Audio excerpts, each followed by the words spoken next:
और हमारे संविधान को हम सब पीढ़ी परिवार को आगे बढ़ने का मौका दिया। आज हम उन्हें याद इसलिए भी करते हैं कि दुनिया का सबसे शानदार उन्होंने संविधान हमें दिया है। बाबा साहब भीमराव अम्बेडकर जी के जीवन के बारे में जब हम लोग सुनते और पढ़ते हैं, उन्हें बचपन से ही तमाम तरह के भेदभाव का सामना करना पड़ा। समाज की जो बुराइयां हैं समय समय पर उन्हें लड़ना पड़ा। शिक्षा ग्रहण से लेकर के जिस समय वो शिक्षा ले रहे थे, वहां से लेकर के जीवन भर उन्हें संघर्ष करना पड़ा। पानी से लेकर के अगर वो पानी पीना चाहते थे, समाज की वो बुराइयां थी कि जानवर पानी पी सकते थे, लेकिन जो वंचित हैं, शोषित हैं, पीड़ित लोग हैं, बहुजन समाज के लोग पानी नहीं पी सकते थे। उन्हें समय समय पर समाज में इस कठिनाई और मुश्किलों का सामना करना पड़ा। जहां वो हमारे संविधान के शिल्पकार रहे, संविधान को निर्माता, वहीं वो अर्थशास्त्री भी थे।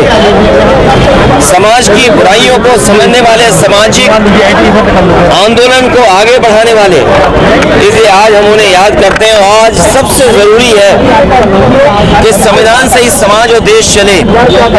इसलिए आज के दिन हम संकल्प लेते हैं सब लोग कि बाबा साहब भीमराव अम्बेडकर जी का बना हुआ संविधान, उसमें चल करके संविधान को और मजबूत बनाएंगे। अगर संविधान कमजोर होता है तो हमारा लोकतंत्र कमजोर होगा। संविधान अगर हमसे छीना जाएगा तो हमारा हक अधिकार छीना जाएगा, हमारे शिक्षा का अधिकार छीनेगा, हमारे आरक्षण का अधिकार छीनेगा। बाबा साहब ने यही कहा था कि शिक्षा का अधिकार वो हथियार है, शिक्षा का अधिकार, जो बड़ी बड़ी लड़ाइयों को और बड़ी बड़ी बुराइयों को दूर कर सकता है। गांव है जहां पर खतारी है, और आज भी हम लोग आज इसी तरह का काम करती है। अभी कुछ दिन पहले आपने देखा होगा कि वही भारतीय जनता पार्टी के लोग हैं जिन्होंने कहा कि शांतिपूर्ण कार्यक्रम हो सकता है, लेकिन तलवारें लहरती हुई देखी है, लाठी लहरती हुई देखी है। न केवल वो सुनने में आया कि लोग बंदूक लेकर के भी गए थे, और जो स्टेटमेंट्स आ रहे हैं कि जान ले ली जाएगी, क्या ये वही लोग हैं जो बाबा साहब भीमराव अम्बेडकर का संविधान मानते हैं, या क्या भी ये वही लोग हैं जो लोकतंत्र का भरोसा करते हैं? और राम जी आज सुमन जी के घर पर उनके ऊपर कितना क्या क्या नहीं करना चाहते थे लोग। इसीलिए कहा ये संविधान हमारी ढाल है, संविधान ही हमारी संजीवनी है। और इस देश की जनता ने दिखाया पिछले लोकसभा चुनाव में कि अगर कोई संविधान बदलना चाहेगा तो उस सरकार को, उन लोगों को बदल देंगे। ये जो संविधान बदलने निकले थे, ये यही इसी तरह का काम कराएंगे जो अभी कुछ दिन पहले हम लोगों ने देखा है कि नंगी तलवारें चलेंगी, लाठी लेकर के निकलेंगे। और ये बिना बीजेपी की सरकार के संभव नहीं था। ये सरकार खुद शामिल थी।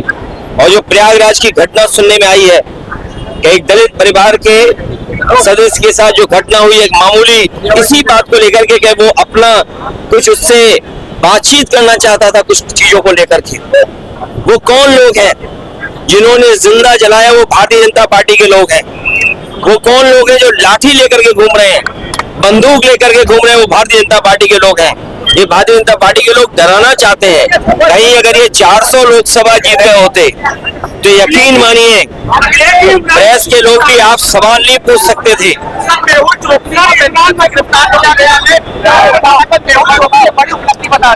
देखिए, ये सरकार की सब जानकारी में था। सरकार समय समय पर ऐसे काम करेगी जिससे तमाम बुनियादी सवालों पर चर्चा न हो।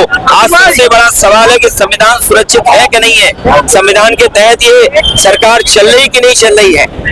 ये जानबूझ करके इसी तरह के कारनामे और काम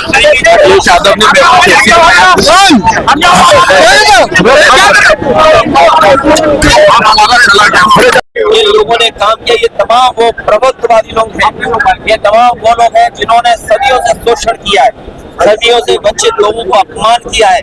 ये समय समय पर बाबा साहब भीमराव अम्बेडकर जी का अपमान कर करके ये संदेश देने का काम करते हैं समाज में कि अगर हम ताकतवर हो जाएंगे तो इसी तरह आपको अपमानित करेंगे।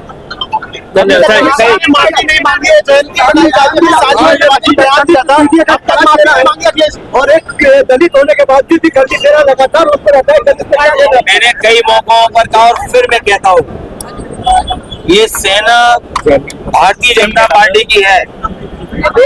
ये प्रशासन शासन के इशारे पर इस तरह का नंगा नाच हुआ है।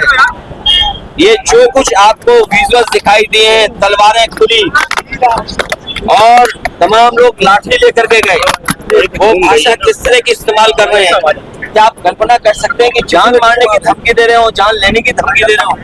क्या आपकी जान ले लेने का संविधान और कानून पर चलने वाले लोग क्या कर रहे हैं? आखिरकार जिम्मेदारी किसकी है कि अगर कोई किसी को मारने की धमकी दे रहा है तो ये जिम्मेदारी किसकी बनती है कि कार्रवाई हो? और आप कल्पना कीजिए कि जहर कितना घोला है इन्होंने। एक सामान्य परिवार के लोग जो कारोबार में बहुत सामान है, उनके अंदर इतना जहर घोल दिया कि वो तलवार लेकर के निकल पड़े कि जान ले लेंगे। आपको गोली मारने का जो कहा था, उस पर क्या कार्रवाई करने का? और ये गोली मारने का भारतीय जनता पार्टी का पुराना षड्यंत्र रहा है। हालांकि हम लोग बाबा साहब भीमराव अम्बेडकर जी की प्रतिमा के पास खड़े हैं, बाईं तरफ राष्ट्रपिता महात्मा गांधी जी की प्रतिमा है। आपको पता होगा और जानते होंगे कि राष्ट्रपिता महात्मा गांधी को भी गोली मारी गई थी। ये वो लोग हैं जो हिंसा पसंद करते हैं, हिंसा को बढ़ावा देते हैं, ये तमाम वो लोग हैं। लेकिन हम सब वो लोग हैं जो बाबा साहब भीमराव अम्बेडकर के रास्ते पे चल करके और जो संविधान हमें रास्ता दिखाता है उसमें चल करके हमें समाज को और देश को नई दिशा देना चाहते हैं। और आज के दिन ये संकल्प लेते हैं कि जो सपना बाबा साहब भीमराव अम्बेडकर जी का था, शोषित वंचित पीड़ित लोगों के लिए, पीड़ित परिवार के लिए, हम गाँव पहुंचा करके आम लोगों को जोड़ करके उनके सपने को पूरा करने का काम करेंगे। धन्यवाद।